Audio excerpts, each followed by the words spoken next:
अल्लाह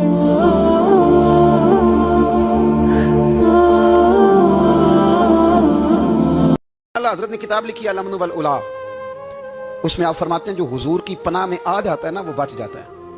अल्लाह करे आपको समझ आए मेरी बात की। जो हुजूर की पनाह में आ जाता है, वो जो दुनियादार रहता है, मालदार रहता है, हुजूर की पनाह में नहीं आता, वो बेसुकून रहता है। फरमाते हैं यहाँ दुनिया में भी हुजूर की पनाह में आ जाओ, आज ले उनकी पनाह।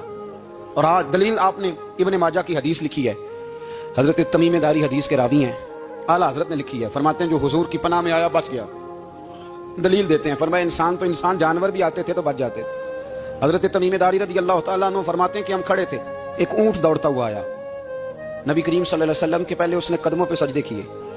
सहाबा कहने लगे तो हमें भी इजाजत दें। फरमाया वो तो बेजुबान है, उसे तो पता कोई नहीं, पेशे नजर है वो नौबहार, सजदे को दिल है बेकरार, रोकिए सर को रोकिए यही तो इम्तिहान है।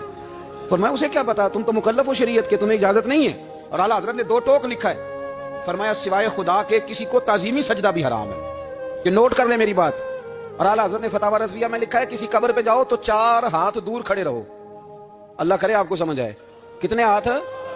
4 हाथ दूर खड़े रहो, सूरत फातिहा पढ़ो, दुरूद शरीफ पढ़ो, जिस कब्र पे गए हो उनकी रूह को इसाले सवाब करो, उनके वसीले से दुआ मांगो। आला हजरत फरमाते हैं कब्र को सजदा बिल इत्तिफाक हराम है, तवाफ कब्र का करना बिल इत्तिफाक हराम है। बोसा लेने में इख्तलाफ है कि जायज है कि नाजायज है, लेकिन बोसे से भी चूंकि शक पड़ता है तो फरमाते हैं अहमद रजा की राय ये है कि बोसा लेने से भी बचा जाए। वो आ गया तो इससे अगली बातें करता है, बस खामोश रहे, बादब रहे और पीछे रहे। तो हजरत तमीम दारी कहते हैं ये हदीस आला हजरत ने लिखी है अल-अम्न वल उला में। फरमाते हैं कि ऊंट ने पहले सजदा किया, कदम चूमे, फिर उसने हुजूर के कान में कोई बात कही। रोजे दे दिवाले ने गुलामां दियां टोलियां, एक पिया सुनदा करोड़ां दियां बोलियां। यानी ऊंट ने बात की तो हुजूर ने वो भी सुन ली। आला हजरत कहते हैं जो पनाह में आता है बच जाता है। कहते हैं रसूल करीम ने ना ऊंट की पुश्त पे हाथ फेरा और अल्लाह के महबूब फरमाने लगे फिक्र न कर, अब तू आ गया है ना तो जैसे तू कहेगा वैसे ही हो जाएगा, जैसे तू कहेगा वैसे ही। इब्न माजा में मौजूद है, पर मैं चूंकि फाज़िल बरेलवी रहमतुल्लाह अलैह की किताब से पेश कर रहा हूँ अल-अम्न वल उला से, तो मैं उसी अंदाज में पेश कर रहा हूँ जिस अंदाज में वहां है। हजरत तमीम दारी कहते हैं कि हमारी समझ में बात कोई ना आई। थोड़ी देर गुजरी तो कुछ लोगों ने हाथों में रस्सियां पकड़ी हैं, खंजर पकड़े, दौड़े आए, या रसूलल्लाह ये हमारा ऊंट है। हजरत तमीम दारी कहते हैं मैंने देखा कि जब वो आ गए ना खंजर लेके तो ऊंट हुजूर के पीछे छुप गया। आज ले उनकी पनाह, आज मदद मांगो उनसे, वो हुजूर के पीछे छुप गया। तो कहते हैं कि नबी करीम सल्लल्लाहु ताला अलैहि वसल्लम ने फरमाया क्या मसला भैया रसूलल्लाह हमारा ऊंट है, ज़िबा करने लगे थे दौड़ा है। हुजूर फरमाने लगे वो तो तुम्हारी शिकायत कर रहा है। वो कहता है या रसूलल्लाह मैंने बरसों इनकी नौकरी की, बरसों मैंने बड़ी नौकरी की। सही कहता है या रसूलल्लाह? ठीक कहता है। हुजूर अब बूढ़ा हो गया हूं, थोड़ा ज्यादा बोझ नहीं उठा सकता, तो मुझे ज़िबा करके खाना चाहते हैं, मैं मरना नहीं चाहता। नबी करीम फरमाने लगे अच्छे लोग ये सिला देते हैं। उन्होंने अर्ज की हुजूर आप हुक्म कर दें, हम इसको छोड़ देते हैं या रसूलल्लाह, नहीं ज़िबा करेंगे, खिदमत करेंगे। हुजूर फरमाने लगे नहीं अब मेरे पास आया है ना, अब मैंने वापस नहीं करना, आज हो गया है, आज ले उनकी पनाह, आज मदद मांगो उनसे, आज हो गया या रसूलल्लाह फिर रख लें। हुजूर ने फरमाया नहीं भाई पैसे बताओ कितने। या रसूलल्लाह नहीं नहीं कुछ नहीं। नबी करीम अलैहिस्सलाम ने फरमाया नहीं बताओ कितने, बताओ कितने। उन्होंने कहा हुजूर एक दफा रेट लगाया था तो 100 दिनार लगा था। हुजूर ने फरमाया बिलाल दे दो 100 दिनार। 100 दिनार दे दिया। आला हज़रत फरमाते हैं देखो उनकी पनाह में आने की बरकतें कितनी हैं। उनसे कहा तुम जाओ, वो चले गए। हुजूर ने पुश्त पे हाथ फेरा, फरमाया जा तू आजाद है। हजरत तमीम दारी कहते हैं वो पहले गया फिर पलट के आया, उसने नबी पाक के कान में एक बात की, कई बातें की, पर मैं एक बात करता हूं, कई बातें की, एक बात की तो हुजूर रो पड़े। ऊंट चला गया, हमने अर्ज की हुजूर ये क्या कह गया है? तो महबूब फरमाने लगे ये कह गया या रसूल अल्लाह जिस तरह आपने मुझे छुरी से बचाया है, मैं दुआ करता हूं अल्लाह आपकी उम्मत को जहन्नुम से महफूज फरमाए, अल्लाह जहन्नुम से बचाए आपकी उम्मत को, इस तरह मुझे छुरी से आपने महफूज किया। आला हज़रत फरमाते हैं किन चक्रों में पड़े हुए हो, किन चक्रों में? पैसों की पनाह लेते हो, ओहदों के पीछे छुपते हो, दौलत के पीछे छुपते हो, ताल्लुकात के पीछे छुपते हो, पर मैं मुसीबत आएगी तो ये सारे हट जाएंगे। अगर पनाह लेनी है तो मदीने वाले महबूब की पनाह लो, दरवाजा रसूल पे आओ, नबी करीम की बारगाह में झुको, हुजूर से प्यार करो। आला हज़रत फरमाते हैं महबूब का अदब करो, रसूलुल्लाह की गुलामी करो।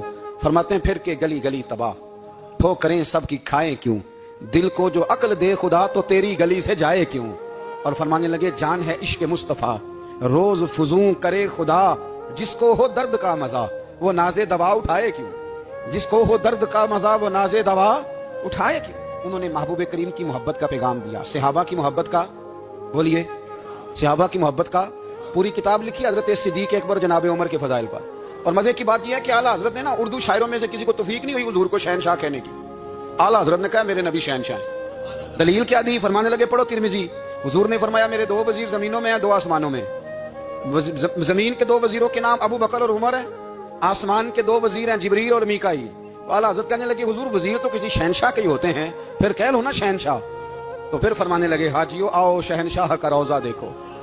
حاجیو آؤ شہنشاہ کا روضہ دیکھو. کعبہ تو دیکھ چکے اب کعبے کا بھی کعبہ دیکھو. کعبہ تو دیکھ چکے اب کعبے کا بھی غور سے سن تو رضا کعبے سے بھی آتی ہے صدا. میری آنکھوں سے میرے پیارے کا روضہ دیکھو. اعلیٰ حضرت نے ساری زندگی اور صحابہ کرام کی بات کی, اہل بیت کی بات کی, اولیاء کی بات کی, صوفیاء کی بات کی, دفاع کیا سب کا, سب کے شانوں میں لکھا, امت کو بتلایا کہ اپنے بزرگوں سے جڑے رہو گے تو بچے رہو گے. اعلیٰ حضرت نے طنز کرنے سے, تنقید کرنے سے, بلا وجہ غلطیاں نکالنے سے اور ایک دوسرے پر لان تان کرنے سے ہمیں بچنے کو کہا. اعلیٰ حضرت فرماتے ہیں کوئی علم اگر آ جائے نا تو اس کا معنی یہ نہیں کہ سب کو جاہل سمجھ لینا چاہیے. سمجھ آ رہی ہے میری بات کی؟ ہم جس شعبے میں بھی ہوتے ہیں نا سامنے والے کو ان پڑھ ہی سمجھتے ہیں. مولویوں کے بارے میں بعض لوگوں کا خیال ہے کہ یہ پتہ نہیں کون سی مخلوق ہے, ان کو کیا پتہ دنیا داری کا. میں صحیح کہہ رہا ہوں. اسی طرح جو میرے شعبے سے تعلق رکھنے والے لوگ ہیں وہ کہتے ہیں شاید سارے تاجر 2 نمبر طریقے سے ہی مال کماتے ہیں. یہ ہو نہیں سکتا, ایسا ہو نہیں سکتا. ہمیں نا دوسروں کی اہمیت کی خبر رکھنی چاہیے. ہم ایک دوسرے سے پیار, ہم طنز کرتے ہیں, تنقید کرتے ہیں. فاضل بریلوی منع کرتے تھے. آپ فرماتے ہیں یہ طریقہ درست ہے. ہم جب غلطیاں نکالنے پہ جاتے ہیں تو معاذ اللہ اتنا اوپر بن جاتے ہیں کہ معاذ اللہ ثم معاذ اللہ اللہ رسول تک پہنچ جاتے ہیں. اعلیٰ حضرت کے زمانے میں ایک شخص نے کہہ دیا نبی پاک کا خیال آئے تو نماز ٹوٹ جاتی ہے. عقل ہے نا جی, جہاں مرضی لے جاؤ. اور کہنے لگا جی میں نے خالص اللہ کے لیے پڑھنی ہے نا فلسفہ عجیب. نبی پاک کا خیال آئے تو نماز. اعلیٰ حضرت فرمانے لگے تو بڑا ہی پاگل ہے. جب تو کہے گا السلام علیکم ایھا النبی, خیال آئے گا کہ نہیں؟ فرمانے لگے تو بڑا ہی نادان ہے. جب تو کہے گا اللہم صلی علی محمد وعلی, خیال آیا کہ نہیں آیا؟ فرمانے لگے تو نبی پاک کی بات کرتا ہے, نماز میں تو ابا اماں کا بھی خیال آتا ہے. ربنا اغفر لی ولوالدیّ.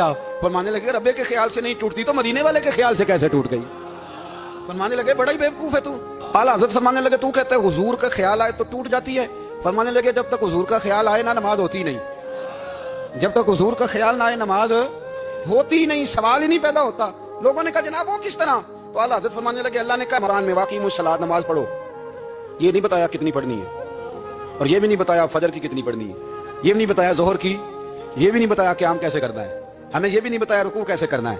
ہمیں پتہ کیسے پتہ چلا؟ جب صحابہ نے کہا نا رب کہتا ہے نماز پڑھیں تو کیسے پڑھیں, تو حضور فرمانے لگے سلو کما رأیتمونی اصلی, نماز اس طرح پڑھو کرو جس طرح مجھے پڑھتے ہوئے دیکھتے ہو. تو کہا یہ تو کیسی عجیب بات کر رہا ہے کہ نبی کریم صلی اللہ علیہ وسلم کا خیال آئے. اور پھر بڑی مزیدار بات, ایک شخص نے اعلیٰ حضرت سے آ کے نا اس زمانے میں نا ایک آریہ مذہب ہوتا تھا. اب اللہ کا شکر ہے وہ کوئی نہیں.